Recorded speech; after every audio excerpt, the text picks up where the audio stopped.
Ele tinha essa pegada, mas realmente pro mundo Macintosh, dos negócios, isso era meio ruim, né? Na verdade. Porque na verdade era muito custo. Esse que era o problema. E na época, a principal comprador de computadores não era a pessoa. Você o não comprava, final, né? Era a empresa, né? Era a empresa. Então a empresa queria uma coisa que conectasse com tudo, que o Macintosh não conectava. Então ele fez com que o Macintosh não fosse compatível nem com a Apple, nem com o Apple II, pra você ter uma ideia.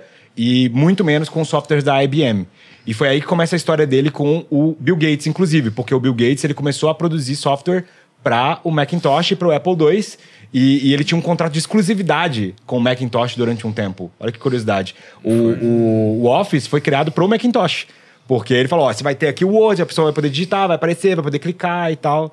E aí o Bill Gates vê aquilo e fala assim... A gente tem que fazer essa bagaça. Essa parada aqui de computador de interface gráfica é a coisa mais genial do mundo. Aí ele liga pra IBM e fala assim, IBM, se eu montar pra vocês aqui uma interface gráfica, vocês compram quanto?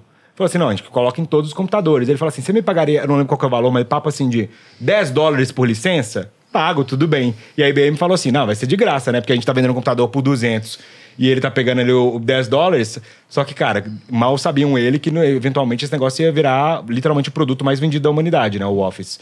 E a Microsoft foi criada assim, né? E aí entrou um processo judicial ferrado, né? Porque Exato. Hoje, de fato, a gente tem que agradecer o Steve Jobs pelo fato de ter o Windows. Porque Exato. na prática, o Bill Gates, ele viu o sucesso de tudo isso e falou, eu preciso fazer. Exato. O Bill Gates era um homem de negócios mais atinado, talvez. Um pouco mais prático. Cara, mas é bizarro. Quando você pega as versões embrionárias dos softwares Windows e o OS, o sistema OS, eles são iguais. Real, eles são muito, muito parecidos. Copiado. Mesmo. E o Steve Jobs achou isso tranquilo, né? Não, entrou com um processo E ferrado. ele ligou pro Bill Gates, ele ligou pro Bill Gates e falou, seu pirata, que aí vem o negócio do Piratas do Silício, que ele falou, seu pirata, você roubou meu software, não sei o que, nananã. E aí ele ficou revoltado, entendeu? Eventualmente, eles superam essas diferenças, o Bill Gates vira investidor da Apple, ajuda a recuperar. No final calma, tem que mostrar o contexto também. Eu vou chegar lá, mas assim, e no final do livro dele... o Bill Gates faz uma microdeclaração assim. Eles viram amiguinhos. Ele admirava muito Steve Jobs, cara. Cara, o que aconteceu? A Microsoft, ela recebeu alguns processos por estar aqui adquirindo muitas empresas e nos Estados Unidos, assim como em muitos lugares do mundo, você não pode virar um monopólio. Porque isso eventualmente diz ter ruim pro consumidor, competição desleal enfim. E aí, a Apple... ela já estava num processo de decadência. Quando o Steve Jobs saiu, ele foi quitado da empresa, né? Ele foi expulso da empresa que ele mesmo criou. Que foi a segunda grande abandono da vida dele. Ele sentiu isso porque quem expulsa ele é o Mike Markula, que foi uma figura paterna para ele, que foi o primeiro investidor da Apple. E esse cara meio que mentorou ele, porque ele era um executivo de marketing já aposentado, muito famoso lá nos Estados Unidos. E ele mentorou o Steve Jobs. E quando ele fala assim, cara, a gente vai ficar com o John Sculley, você vai sair da empresa, que era o CEO da Pepsi, que foi tocar a Apple. Ele deu um ultimato, ele falou, cara, é o maluco da Pepsi ou sou eu aqui? Mas o que aconteceu, assim? Eu queria detalhar um pouco essa parte, assim, o que essa coisa do Steve Jobs... ser o cara detalhista, ser o cara que deixava o produto caro. Ele nunca foi CEO, tá, nesse tempo. Ele era um gerente de projetos. Isso começou a encher o saco. Ele era o head da divisão de Macintosh. Então ele não era o CEO da empresa, tá? Entendi. Ele tinha quicado, né? Não é que nem quicado, nunca chegou a ter um cargo de CEO dessa forma, assim. Ele só tinha mais ações. Teve outras ações, CEOs antes do Sculley, né? Mas o Sculley é o mais famoso. E o Sculley, ele foi convidado a ser CEO porque o Steve Jobs, ele falou assim, eu quero escolher o CEO. Então, já que vai ter que ter um CEO, quando eles falaram vai ter que ter um CEO, ele falou, eu quero escolher. E aí ele conhece o John Sculley e eles se apaixonam, assim. Mas é uma relação de amor mesmo. Ele fala assim, cara, tem duas pessoas que me entendem no mundo. O John Sculley, eu não lembro quem que a outra pessoa que ele falava, mas assim, falou, cara, o John Sculley é o melhor CEO pra Apple. E aí ele faz a oferta pro John Sculley. O John Sculley era CEO da Pepsi. Ele fez a propaganda da Pepsi Generation, que fez a Pepsi começar a ganhar da Coca-Cola, que teve aquele flop do New Coke, que a Coca trocou a receita, e depois foi o John Sculley que causou aquilo. Então ele era um dos maiores executivos da história dos Estados Unidos. E aí o Steve Jobs fala, eu quero você. E ele fala, não, cara, você sabe como ele tirou? Como é que ele convenceu? Eu sei, eu vou deixar você contar, mas o John Sculley não queria. Ele falou, eu não vou, cara, desculpa, a empresa é muito pequena, não faz sentido, eu não entendo nada de computador, e aí... Diz a lenda que o Steve Jobs, ao conhecer o Sculley... É Sculley que fala? John Sculley, Ele chegou pra ele e falou assim, tudo bem, você tá resistente, você não quer vir pra Apple, mas tira uma dúvida. Quanto tempo mais você vai ficar querendo vender água enlatada? Água açucarada. Água açucarada. E aí, ele falou, bom, ok. E aí, basicamente, ele entendeu que ele estava construindo algo que era infinitamente maior do que basicamente vender. Que aí o cara tinha essa escolha, ele podia continuar vendendo água açucarada ou tentar mudar o mundo junto com o Steve Jobs. E o John Sculley admirava muito o Steve Jobs. Ele falava, cara, o Steve Jobs é uma das pessoas mais inteligentes que eu já tive a honra de conhecer. Então, virou uma relação de muita admiração no começo. Só que qual que é o problema? O Steve Jobs, como eu falei, ele é um rebelde. Então, você imagina você botar um chefe para um cara que é o dono da empresa...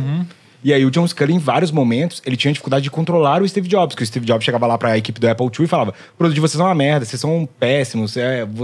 E criticava as pessoas. E aí isso levava pro John Sculley, e o John Sculley não podia fazer nada, porque ele também era o dono da empresa. Total. Então você imagina cara, ser chefe do dono da empresa. Mas eu entendo esse ponto, assim, porque...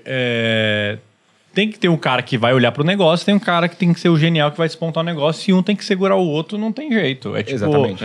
É tipo no... E tá certo, o Sculley ele tem que segurar mesmo o Steve Jobs, porque isso é uma coisa básica de processo em empresa. Você não pode ferir hierarquia. No caso, não, e o Steve Jobs ele era tóxico pra empresa. Mas é que, tipo assim, se você pensar numa visão, tipo assim, cara, se eu fosse pensar aqui, cara, qual seria o melhor jeito de fazer um podcast? Quais são os melhores equipamentos do mercado? Provavelmente eu gastaria R$2 milhões num estúdio para conseguir fazer um produto. Eu não faço isso por quê? Porque tem alguém pensando na visão de negócio, me segurando e me controlando para não torrar dinheiro pra caramba e gastar desfreadamente, que é um pouco do que acontecia lá. Provavelmente o Steve Jobs já deveria ter tido ideias que ia gastar muito mais para produzir os computadores do que ele já gastou, só que tinha alguém segurando ele e falou assim, cara, não é factível, e não só isso. Gasto, a forma como ele queria gerir a empresa, novos produtos, ele era um cara muito crítico. Então, o que acabou acontecendo é que por causa dessa personalidade, foi uma questão de personalidade. Porque o Macintosh tinha dado errado, então o Steve estava desempoderado naquele momento, né? Se ele tivesse acertado o Macintosh, tivesse vendido pra caramba, ele teria ganho essa luta de braço. Mas a Apple estava muito mal, o conselho já tinha a maior parte das ações, então eles podiam expulsar o Steve Jobs. E aí o Steve Jobs começou a tentar dar um golpe, entre aspas, no John Sculley. O John Sculley estava viajando pra China para olhar as fábricas, e aí o Steve Jobs chamou uma reunião de conselho pra tentar falar mal do John Sculley. E aí o John Sculley recebeu uma ligação de um dos conselheiros falando, cara, não viaja porque o Steve tá atrás do seu emprego. E aí quando o Steve Jobs entra na sala, o John Sculley tá lá e ele não sabia. E aí ele tem que ir na frente de todo mundo, inclusive do Sculley, falar, o Sculley é incompetente, ele não sabe o que tá fazendo, ele vai levar a Apple pro buraco, não sei o quê, não sei o quê. Aí o John Sculley fala pra ele assim, eu não aceito mais trabalhar com o Steve Jobs. Ou fica ele, ou fica eu. E naquele momento, o conselho vota em tirar o Steve Jobs. Caramba. E esse é o grande... Cara, foi galudo, né? Não, e esse negócio foi...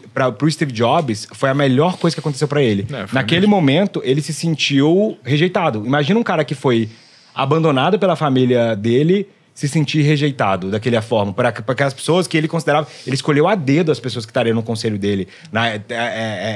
Era o Mike Merkla, esqueci o nome do cara, que era o coach dele, tava lá, entendeu? Então são caras que ele admirava demais e os caras votaram pra tirar ele. Cara, mas eu vou te falar que foi a melhor coisa que aconteceu. Foi a melhor coisa que aconteceu pra ele. Foi a Macintosh não dar sucesso. Por quê? Se você gosta de Toy Story, se você gosta de Up, se você gosta de, sei lá, fala outro filme aí que a Pixar já produziu. A Pixar, durante o período do Steve Jobs, ela não teve nenhum filme que não foi um blockbuster. Essa é uma curiosidade, inclusive. Porque foi Toy Story, depois Vida de Inseto, depois, se não me engano, Os Incríveis, todos os filmes dele, que até tem um livro depois que chama, pra quem tiver curiosidade, que chama Criatividade S.A., que conta a história da Pixar, e eu conheci o Steve Jobs biográfico através desse livro, porque quando o Steve Jobs compra, ele vira o CEO da empresa de fato, né?